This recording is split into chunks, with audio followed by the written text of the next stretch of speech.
Breaking news out of Washington. Former President Donald Trump has just made a major announcement from the Oval Office, a setting that has historically been reserved for moments of extraordinary significance.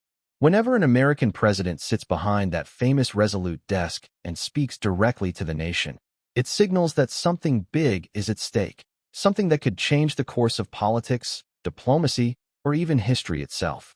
Tonight, Trump used that moment, and as expected, his words are already sparking debate across the United States and around the world. But what exactly did he say? Why does it matter?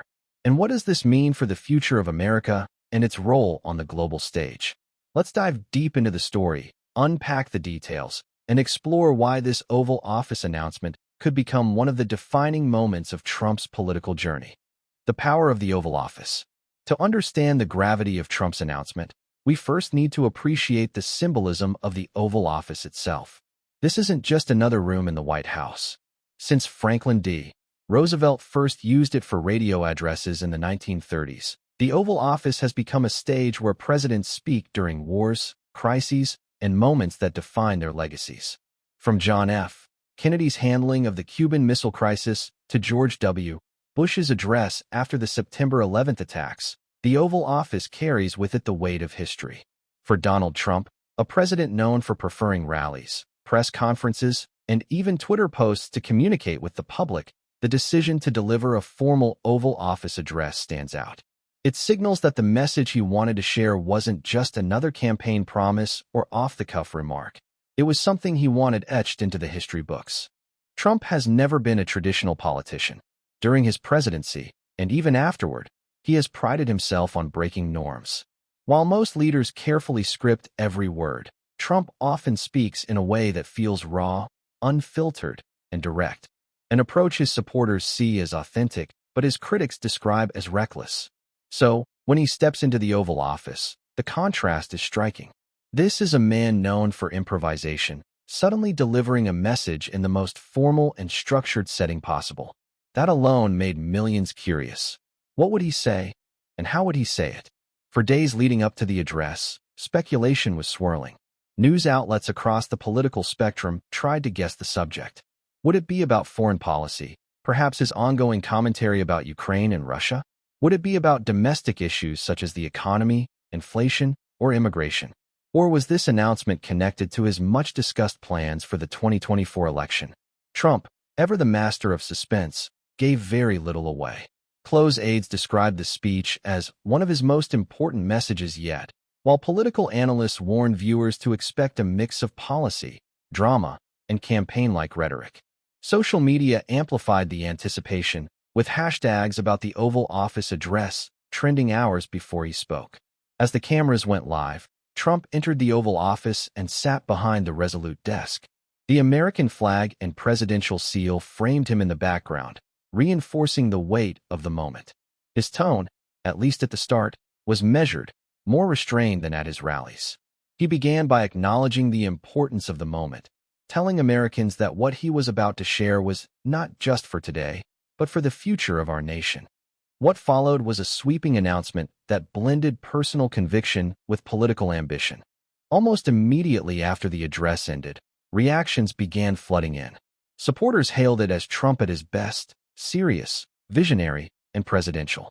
They pointed out that this was not the fiery Trump of rally stages, but a more composed leader, one capable of commanding the respect of the office once again.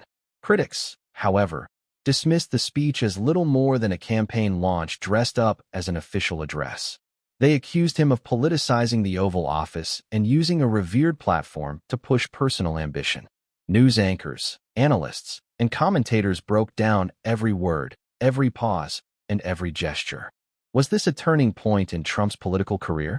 Or was it simply another chapter in the ongoing saga of his post-presidency ambitions? One detail that many observers noted was the timing of the announcement. Trump chose a moment when political tension was already high, with midterm elections recently concluded, investigations swirling around him, and debates about America's role in global conflicts heating up. Delivering an Oval Office address at such a moment amplified its importance, making it impossible for even his critics to ignore. From a political strategy perspective, Trump's decision to make this announcement was brilliant.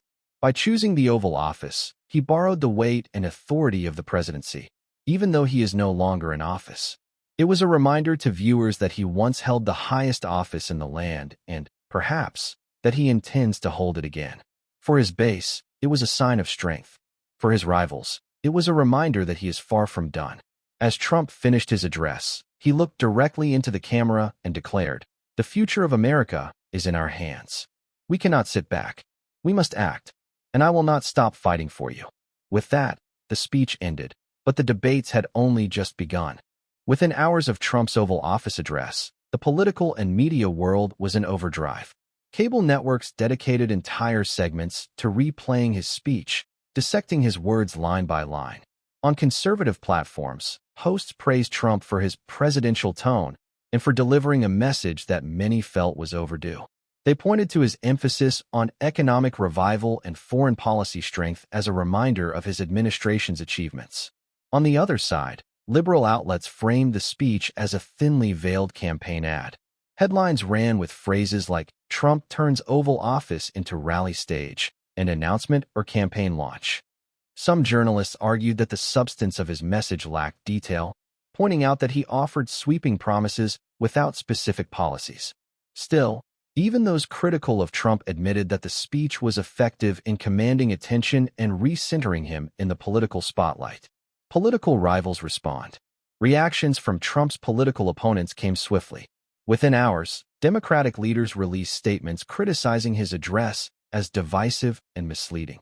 They accused him of using fear-based rhetoric, particularly in his warnings about global instability and domestic decline. Perhaps more telling, however, were the responses from within the Republican Party itself.